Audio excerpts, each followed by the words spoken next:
మావోయిస్టులకు భారీ ఎదురుదెబ్బ తగిలింది. ఛత్తీస్గఢ్లో మొన్న జరిగిన భీకర ఎన్కౌంటర్లో Telangana Maoist party secretary Damodar alias Chokka Rao మృతి చెందారు. ఈ విషయాన్ని మావోయిస్టు దళం అధికారికంగా ధృవీకరించింది. దామోదర్ స్వస్థలం ములుగు జిల్లాలోని కాల్వపల్లి. ఈ నెల 16న ఛత్తీస్గఢ్లోని బీజాపూర్ సుక్మా జిల్లా సరిహద్దులో జరిగిన భారీ ఎన్కౌంటర్లో ఆయన మృతి చెందారు. అందులో దామోదర్తో పాటు 17 మంది మృతి చెందినట్లు అధికారులు తెలిపారు. అయితే దామోదర్తో పాటు మరో 5గురి మృతదేహాలను ఆయన అనుచరులు తీసుకెళ్లారని సమాచారం. దామోదర్పై 50 లక్షల రూపాయల రివార్డు ఉన్నట్లు పోలీసు అధికారులు తెలిపారు.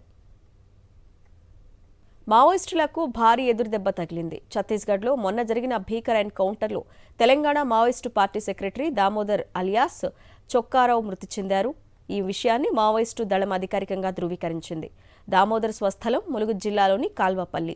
ఈ నెల 16న ఛత్తీస్గఢ్లోని బీజాపూర్ సుక్మా జిల్లా సరిహద్దులో జరిగిన భారీ ఎన్కౌంటర్లో ఆయన మృతి చెందారు. అందులో దామోదర్తో పాటు 17 మంది మృతి చెందినట్లు అధికారులు తెలిపారు. అయితే దామోదర్తో పాటు మరో 5గురి మృతదేహాలను ఆయన అనుచరులు తీసుకెళ్లారని సమాచారం. దామోదర్పై 50 లక్షల రూపాయల రివార్డు ఉన్నట్లు పోలీసు అధికారులు తెలిపారు.